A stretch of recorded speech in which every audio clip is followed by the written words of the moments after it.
কিছু ভাই বলে সবার থেকে দিন নিব, এ বিষয়ে কি বলবেন? সে সবার থেকে দিন নিবেন? ঠিক আছে, তাহলে কাদারি যারা, তাদের থেকে দিন নিলে আপনি তাকবীর অস্বীকারী হবেন। জাবারি যারা, তাদের থেকে দিন নিলে আপনি জাবারি উল্টো হয়ে যাবেন। আর যদি মুরজিয়া যদি হন, তাহলে আপনি কোনো গুনাতে কোনো জাহান্নাম নাই। হ্যাঁ, সব গুনাহ মাফ, যা গুনাহ করতে পারো। হ্যাঁ, দুনিয়াকে মজা লাগলো। হ্যাঁ, দুনিয়া যা তোমারই। হ্যাঁ, দুনিয়া নিয়ে শয়তানি করবেন, কোনো সমস্যা নেই, নাউজুবিল্লাহ।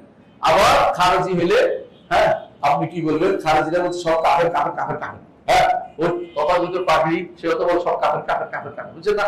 এরকম যারা, হ্যাঁ, এর মুক্তি হয়ে গেছে, নিজেদের মুক্তি। হ্যাঁ, নিজেদের মুক্তি দাবি করে বসছে, আউযুবিল্লাহ। তাহলে এই মানুষগুলো সবার থেকে আপনি নিতে কেউ পারে না, মিথ্যা কথা বলেন। সবার থেকে আপনি যদি সবার থেকে ভালোটা নিব, হয়তো বলতে পারেন সবার থেকে ভালোটা নিব, ভালোটা যে আপনি বুঝতে নেই, আপনি নেওয়ার দরকার ছিল, আপনি তো বুঝতে দিতেন, আপনি তো আলমে দিতেন। আপনি ভালো বুঝেন না বলেই তো আপনাকে বুঝাতে হচ্ছে রে ভাই। সবার থেকে ভালো আপনি নিতে, সবার থেকে ভালো যেটা আছে, এটা যদি কোনো ইসলামে থাকে, কোরআন সুন্নাহ থাকে, তাহলে সালাফদের বর্ণনায় আসছে।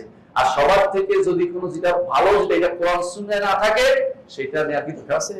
তো যে ব্যক্তি বলে সবার থেকে ভালোটা নেব, সেই ব্যক্তি একটা কি জাহেল, অথবা শয়তানকে ধোঁকা দিচ্ছে। একটা শয়তানের ধোঁকা বুদ্ধি আছে। কারণ সবার থেকে ভালো যেটা, এটা কোরআন সুন্নাহে নাই নাকি? আছে। থাকলে আপনি কোরআন সুন্নাহ এটা নিবেন, ওর থেকে নিতে হবে কেন?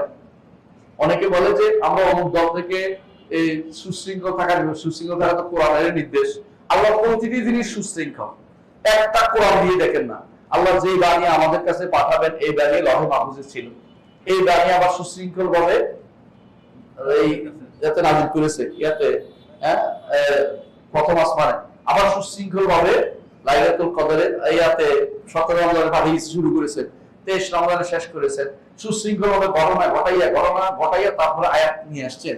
একটা ঘটনা ঘটানোর উপলক্ষে আয়াত কিভাবে ঘটনা ঘটে, আল্লাহ সব সুশৃঙ্খল। আল্লাহ কোনো কিছু সুশৃঙ্খল অবস্থায় নেই। আল্লাহ যেটা শিখে দিচ্ছে সুশৃঙ্খল দল থেকে সুশৃঙ্খলা নিতে হবে। আল্লাহ কোরআন হাদিসে সুশৃঙ্খলা অবস্থায় বলতে, এটা শিখবেন না, আপনি ওখান থেকে শিখবেন কেন? এর অর্থ হচ্ছে আপনি বিভ্রান্তিতে লিপ্ত আছেন। আপনি এখন মানুষ থেকে নিতে চান, কোরআন সুন্নাহ থেকে নিতে চান না। হক আপনি চিনতে চান মানুষ দিয়ে, হক আপনি কোরআন এবং সুন্নাহ এবং ব্যাপক মানুষ থেকে, ব্যাপক মানুষ আছে কে, সাহাবায়ে কেরাম, তাদের থেকে না নিয়ে আপনি একক কোনো ব্যক্তি থেকে অথবা একক কোনো দল থেকে নিতে চান, এটা ভুল।